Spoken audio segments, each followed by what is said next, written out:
Bem, meus queridos alunos, bom dia, boa tarde, boa noite para você. Estamos começando hoje um novo tema. Saímos agora da fatoração, que se tornará ferramenta para o que nós precisamos, e partiremos rumo ao desconhecido, ao sonho de vocês, que é a equação de segundo grau. E é claro, meus colegas, que antes de nós começarmos a falar exatamente da equação de segundo grau, nós temos que entender algumas coisas. Por exemplo, o que são equações? Equações nada mais são do que expressões algébricas que contêm igualdade. Ou seja, eu quero descobrir o valor de algo, que nós chamaremos futuramente de incógnita. E a equação nos ajuda com esse procedimento. Existem muitos tipos de equações.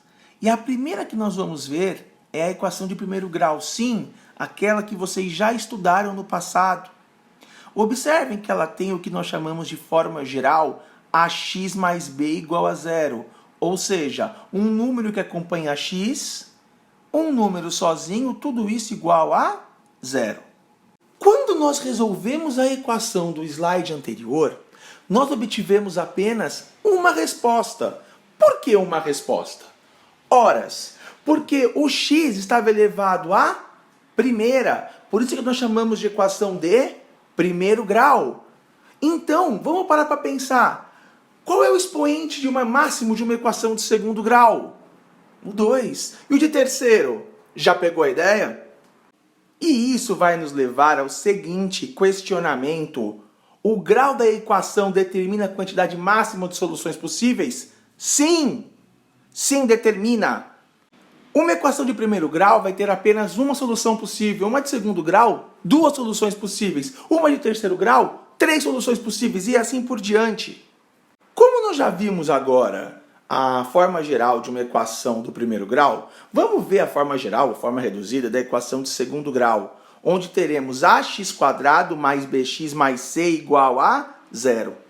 Observem vocês que agora nós não temos mais a forma ax mais b, com x sendo uma equação de primeiro grau, porque seu expoente é elevado à primeira. Não, nós temos ax² mais bx mais c, onde o expoente máximo que nós encontramos em x é o 2, ou é o x ao quadrado, o que significa que ele vai permitir que tenhamos até duas respostas. Muito bem.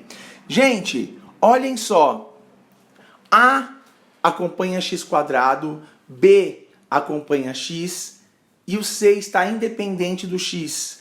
Esses são chamados de coeficiente, ou seja, os números que acompanham, determinam, caracterizam a equação. E quem é x? X é a incógnita. Vamos reiterar o conceito de coeficiente, que são os números que acompanham a equação. Ou seja, são aqueles que caracterizam a equação. E a incógnita é aquilo que eu quero descobrir. É a minha pergunta.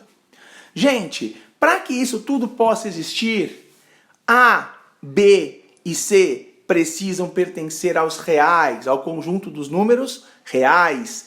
E o A não pode ser zero. Eu vou repetir. O A não pode ser zero. Vamos reforçar o conceito mais uma vez, porque isso vai ser fundamental para que vocês consigam desenvolver toda a parte que virá depois quando trabalharmos com as formas completas, tá certo? Quem está com um x² é sempre o coeficiente A. Quem está com o x é sempre o coeficiente B. Quem está sem nenhuma incógnita é sempre o C. Segue um exemplo de uma equação 2x² menos 3x mais 4. Tentem determinar para mim quem é A, B e C. Parem um segundinho a sua reprodução aqui e tentem fazer. Tranquilo, tenho certeza que vocês chegaram que A é 2, B é menos 3 e C é 4. Por quê? 2 acompanha x², menos 3 acompanha x. E 4 está independente. Então vamos repetir. A é o coeficiente que está sempre com x². B é o coeficiente que está sempre com x. E C é aquele que está sozinho. Vejamos mais dois exemplos. Vejam que o primeiro é menos 7,2x² mais 14x mais 13 terços. Quem é A? Menos 7,2. Quem é B? 14. Quem é C? 13,3. Vamos olhar a outra equação.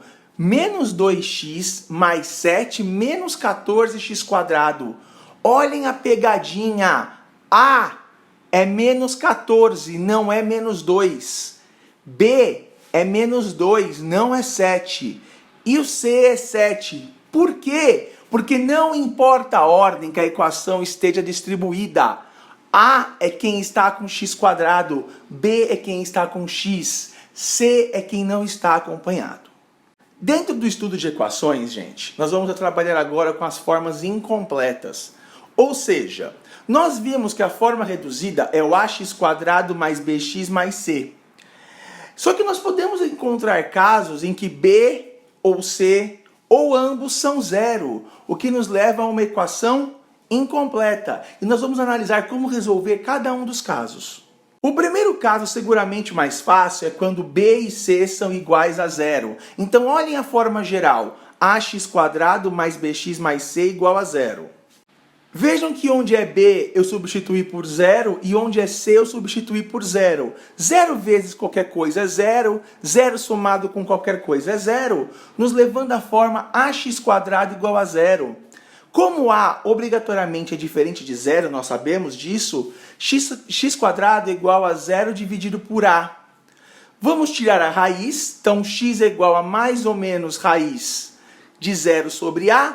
X é mais ou menos zero, x é igual a zero. Ou seja, nos casos em que temos b e c igual a zero, a única raiz possível é zero.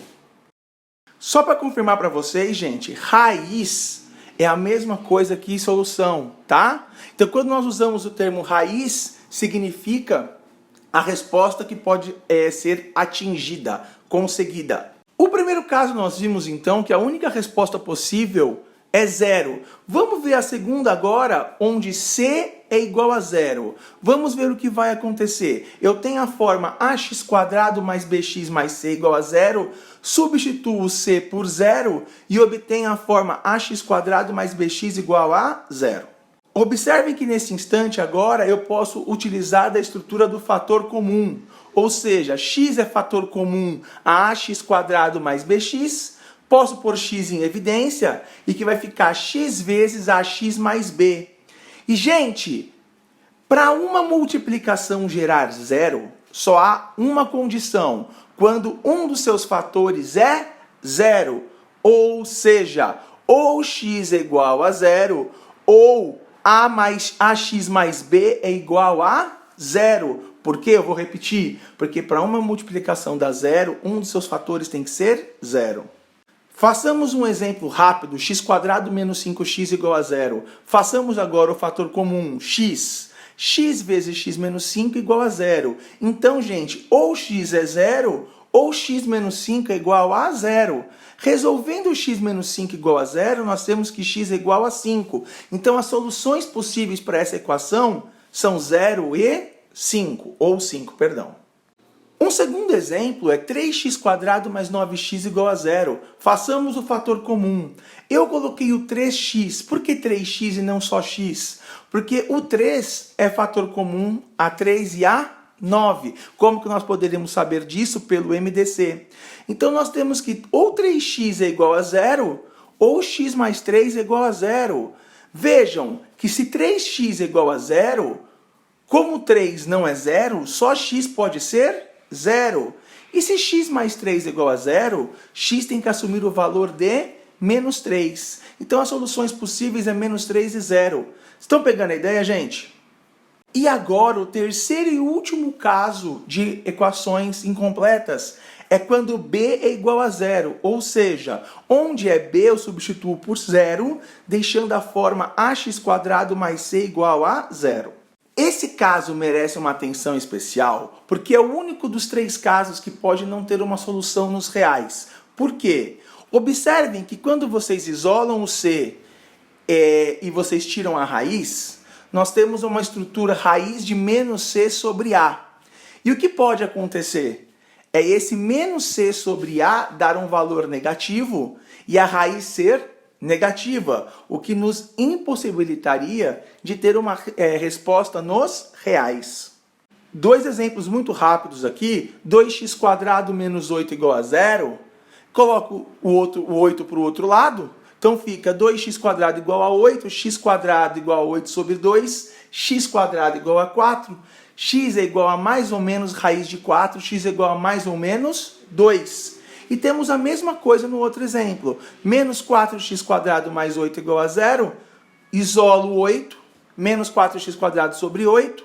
E fazendo as contas, nós chegamos que x é igual a mais ou menos raiz de 2.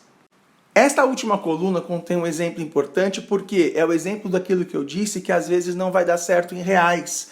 Por quê? 3x² mais 12 igual a 0 dá 3x² igual a menos 12. x² menos 12 dividido por 3 que é igual a menos 4. Não existe nenhum número que elevado ao quadrado resulte em menos 4. Portanto, não há solução possível nos reais. Gente, eu sei que esse não é um tema tão trivial quanto outros. Prestem atenção, assistam esse vídeo mais de uma vez. Observem os detalhes. Por que quando eu tiro a raiz de x² fica mais ou menos? Gente, é tranquilo de pensar. Porque nós sabemos que para obter uma raiz negativa, nós temos que colocar o menos do lado de fora. Lembram disso? Façam os exercícios que estão no livro de vocês, na lista que eu deixei online, tem lá para você fazer. Quais os exercícios que eu quero que você faça e, além disso, deixei uma curiosidade, um pouquinho de história de como conseguiram resolver a equação de segundo grau, tá certo? Nos vemos na próxima aula. Até logo!